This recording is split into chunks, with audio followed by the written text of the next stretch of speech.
So friends, अभी तक हम लोग टेंसेस कर चुके हैं और उससे पहले जो प्रीवियस क्लास आप देखेंगे तो आप देखेंगे बहुत सारे हम सेंटेंसेस कैसे बनाते हैं, उसको एक अलग वे में मैं समझा चुका हूँ। तो आइए दोस्तों, जैसे टेंसेस हम एक एक क्लास में कर चुके हैं, तो ये आपको स्क्रीन पे टेंस चार्ट दिख रहा होगा। इस चार्ट के अंदर एक ही पेज है जिसका आप स्क्रीनशॉट ले सकते हैं और उसमें सब कुछ लिखा हुआ है कि किस प्रकार से हम प्रेजेंट सिंपल टेंस में सेंटेंसेस बना सकते हैं, पास्ट में बना सकते हैं, फ्यूचर कंटिन्यूस में बना सकते हैं। तो ये आपको सामने स्क्रीन पे दिख रहा होगा। सबसे पहले है प्रेजेंट टेंस और उसके बाद हेल्पिंग वर्ब्स उसमें कौन कौन सी यूज़ करते हैं और उसके बाद मेन वर्ब में कौन सी फॉर्म यूज़ करते हैं। तो प्रेजेंट सिंपल टेंस का अगर प्लूरल सब्जेक्ट हो तो अफर्मेटिव सेंटेंस में है कोई भी हेल्पिंग वर्ब यूज़ नहीं करते हैं। नेगेटिव में डोंट और डजंट, सिंगुलर में डजंट करते हैं, प्लूरल में डोंट करते हैं और मेन वर्ब की first form S E S के साथ यूज़ आती है। इसी प्रकार कंटिन्यूस टेंस में हम देखेंगे इज़, एम, आर और नॉट जो हमेशा हेल्पिंग वर्ब के बाद लगता है, तो इज़, एम, आर के बाद नॉट लगेगा। और इंटरोगेटिव सेंटेंस मतलब क्वेश्चन वाले सेंटेंस में इज़, एम, आर हमेशा बाहर सबसे पहले आता है, सब्जेक्ट उसके बाद आता है। वर्ब की आईएनजी फॉर्म यूज़ करेंगे। परफेक्ट टेंस में हैज़ हैव आता है। कोई भी प्रेजेंट परफेक्ट टेंस का सेंटेंस होगा तो हैज़ हैव आएगा। अफर्मेटिव सेंटेंस में, अफर्मेटिव सेंटेंस मतलब पॉजिटिव सेंटेंस। नेगेटिव सेंटेंस में हेल्पिंग ऑफ हैज़ हैव है, उसके बाद नॉट आ जाएगा। और इंटरोगेटिव सेंटेंस में हैज़ हैव सबसे पहले आएगा, जैसे हैव यू रिटन, क्या तुमने लिख दिया है। वर्ब की थर्ड फॉर्म का उपयोग होगा। इसी प्रकार परफेक्ट कंटिन्यूस टेंस में अफर्मेटिव सेंटेंस में हैज़ बीन, हैव बीन और वर्ब की आईएनजी फॉर्म आएगी। नेगेटिव में हैज़, हैव के बाद नॉट और फिर बीन आएगा। और इंटरोगेटिव सेंटेंस में हैज़ और हैव जो है वो सबसे पहले आएगा। तो इस प्रकार ये सभी टेंसेस दे रखे हैं। आप इस चार्ट का स्क्रीनशॉट ले सकते हैं और इसमें सभी एक ही पेज में आपके सभी टेंसेस कवर हो जाएंगे। और नीचे ये भी दिया गया कि फॉर और सिंस कहाँ कहाँ यूज़ करते हैं। तो फॉर और सिंस में फॉर जैसे ईयर्स मतलब 3 years, 5 years, 5 days, 5 weeks, 5 minutes, long time, little time. जहाँ पे टाइम फिक्स नहीं हो वहाँ पर फॉर यूज़ करते हैं। जैसे I have been waiting for you for 3 years, 3 साल से वेट कर रहा हूँ। सिंस कहाँ आता है, जैसे ओ क्लॉक, फिक्स टाइम आ गया, 9 o'clock, फिक्स 9 बजे। 1990, I have been waiting for you since morning. Sunday कोई भी डे का नाम, क्रिसमस, इंडिपेंडेंस डे या ऐसा कोई जो perfect point of the time हो तो वहाँ पे आपके सिंस का यूज़ होता है। तो आई होप ये चार्ट आपको समझ आ गया होगा। इसका आप स्क्रीनशॉट ले सकते हैं और आप इसके सेंटेंसेस बनाएंगे तो आपको सब धीरे धीरे समझ आ जाएगा। प्रीवियस क्लास में हम ये सीख चुके हैं कि बिना वर्ब के कोई भी सेंटेंस नहीं बन सकता है। बिना सब्जेक्ट के सेंटेंस बन सकता है, बिना ऑब्जेक्ट के सेंटेंस बन सकता है, लेकिन बिना वर्ब के कोई सेंटेंस नहीं बन सकता है। बिना वर्ब के कैसे? अगर मैं सिर्फ वर्ब को यूज़ करूँ तो हम ये सीख चुके कि वो एक ऑर्डर बन जाता है। अगर मैं कहता ओपन मतलब खोलो, ठीक है। अब इसमें अगर मैं ऑब्जेक्ट डाल दूँ ओपन द डोर, दरवाज़ा खोलो, तो देखिए इसमें सब्जेक्ट नहीं है, तो ये सेंटेंस तो पूरा है, दरवाज़ा खोलने की बात हो रही है।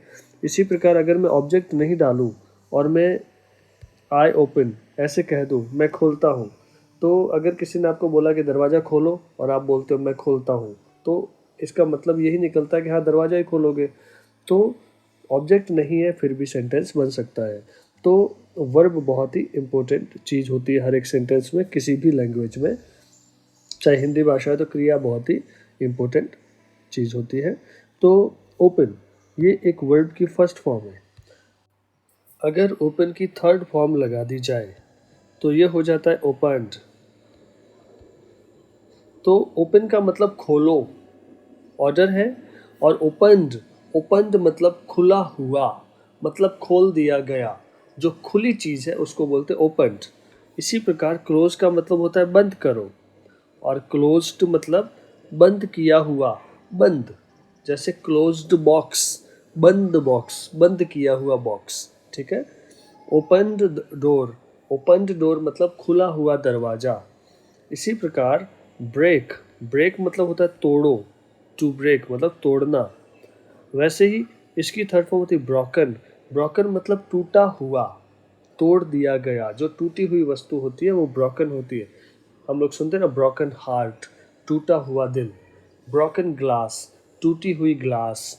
इसी प्रकार यूज़ मतलब उपयोग में लाना, किसी चीज़ को यूज़ करना। तो यूज्ड मतलब होता है कि उपयोग में लाई हुई। Used mobile, used telephone, used book, used pen मतलब जो ऐसा पेन जो पहले से यूज़ कर दिया गया हो। तो अगर कोई चीज़ हम ये कहना चाहते हैं कि वो कर दी गई है, तो हम लोग हमेशा थर्ड फॉर्म यूज़ करते हैं। ये चीज़ हम परफेक्ट टेंस में सीख चुके हैं। जैसे आई हैव रिटन मतलब मैंने लिख दिया है। तो राइट का मतलब होता है लिखना, और रिटन का मतलब होता है लिखा हुआ। ठीक है, लिखा हुआ, रिटन। जैसे रिटन पेपर, लिखा हुआ पेपर। ठीक है। इसी प्रकार रीड का मतलब होता है पढ़ो, टू रीड पढ़ना, read red red spelling same है। तो ये जो थर्ड फॉर्म है इसका मतलब होता है पढ़ा हुआ। रेड न्यूज़पेपर मतलब पढ़ा हुआ न्यूज़पेपर। ठीक है। तो जब भी आप वर्ब की थर्ड फॉर्म डालते हैं कहीं पर भी ऑब्जेक्ट के आगे, तो आपको वहाँ पे उसका मतलब निकलेगा किया हुआ। ठीक है। सो अगर मैं कहूँ यूज्ड पेन, इसका मतलब क्या हुआ, यूज़ किया हुआ पेन। तो यूज़ किया हुआ पेन मतलब पेन तो नॉर्मल पेन है, एक नाउन है, और इसकी स्पेशल चीज़ क्या है कि ये पेन जो है वो यूज़ किया हुआ यूज्ड पेन है। तो जब कोई नाउन होता है और उसकी कोई स्पेशल चीज़ कोई बताता है, उसको क्या बोलते हैं, एडजेक्टिव। तो यहाँ पे ये जो मेन वर्ब है यूज्ड, ये आपके एडजेक्टिव के रूप में यूज़ आ रही है। तो जब भी आप वर्ब की थर्ड फॉर्म को एडजेक्टिव के रूप में यूज़ करते हैं तो उसका मतलब होता है किया हुआ। ठीक है। जैसे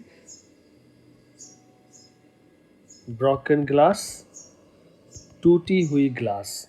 तो यहाँ पे ब्रोकन वर्ब नहीं है, मेन वर्ब नहीं है। यहाँ पे ब्रोकन का मतलब टूटा हुआ।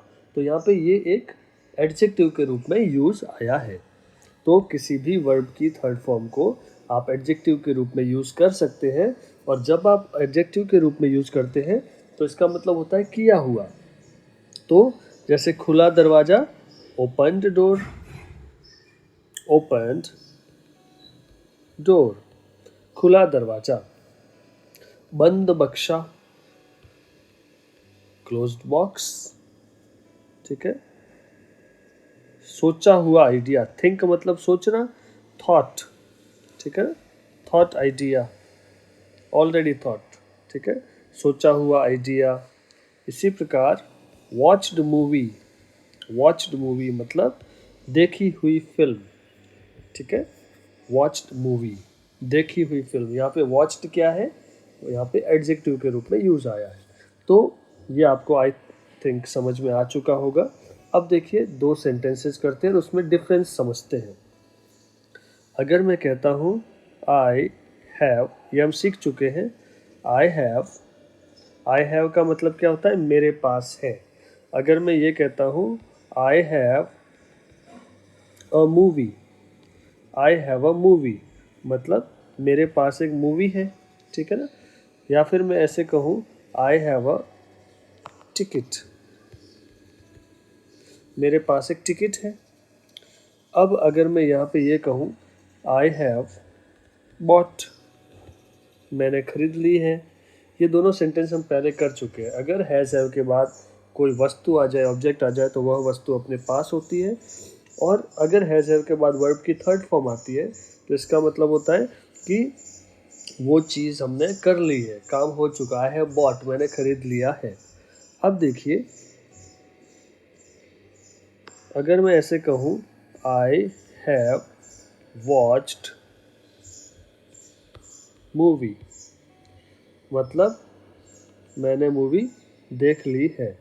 I have watched a movie, मैंने मूवी देख ली है। ठीक है।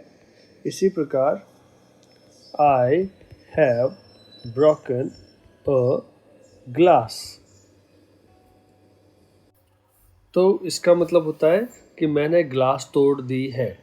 अब देखिए I have broken a glass, मैंने ग्लास तोड़ दी है।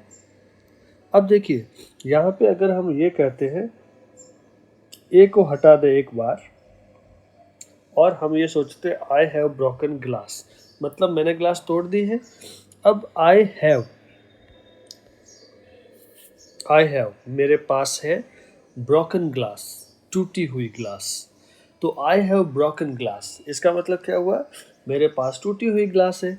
तो हैव के बाद अगर मैंने कॉमा लगाया, ये कॉमा खाली आपको दिखाने के लिए लगाया है। जब हम बोलते हैं तो जब हम ऐसे सोचे आई हैव, मेरे पास है ब्रोकन ग्लास, टूटी हुई ग्लास है, तो इसका मतलब मेरे पास एक टूटी हुई ग्लास है, इसका मतलब सेम होता है। इसी प्रकार अगर मैं कहूँ I have broken glass, I have broken साथ में आ गया अगर, तो इसका मतलब मैंने ग्लास तोड़ दी है।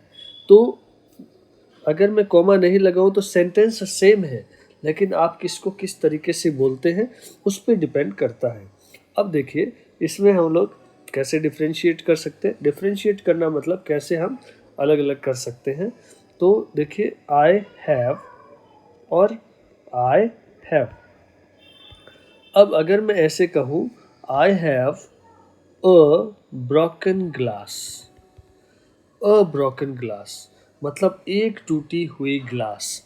तो ब्रोकन से पहले मैंने अ लगा दिया, I have a broken glass, मेरे पास एक टूटी हुई ग्लास है, तो ये मतलब हो जाता है। और यहीं पे अगर मैं ऐसे कहूँ I have broken a glass, तो इसका मतलब हो गया मैंने ग्लास तोड़ दी है। हैज़ हैव के बाद जस्ट वर्ब की थर्ड फॉर्म आती है पीछे, तो मैंने कर दिया है ये आता है। तो सिर्फ ए कहाँ पे लगाया उसी से पूरा जो मतलब है वो चेंज हो गया। ठीक है, तो आई होप आपको ये वर्ब की थर्ड फॉर्म कैसे यूज़ करनी है आपको समझ आ गया होगा। एक सेंटेंस और बता देता हूँ आपको। अब देखिए you have used a mobile, you have used a mobile, इसका मतलब तुम्हारे पास जो मोबाइल है उसका तूने उपयोग कर लिया है। और अगर मैं ऐसे कहूँ you have a used mobile, तो देखो जो ए है ना, ए से ये पूरा अलग हो गया। तो तुम्हारे पास एक यूज्ड मोबाइल है, उपयोग में लाया हुआ मोबाइल है, तो ये इसका मतलब हो जाता है। अगर हम नेगेटिव सेंटेंस बनाएंगे तो जो ऊपर वाला सेंटेंस है वहाँ पे देखिए हैव के बाद थर्ड फॉर्म है, तो इसका नेगेटिव सेंटेंस बनेगा you have not used, you have not used a mobile, तुमने मोबाइल यूज़ नहीं किया है, इसका नेगेटिव ऐसे बनेगा।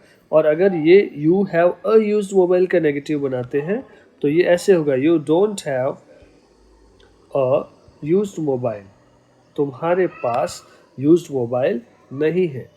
तो हैज़ हैव मैं प्रीवियस क्लास में पढ़ा चुका हूँ कि कहाँ पे डोंट हैव आता है, कहाँ पे हैव नॉट आता है।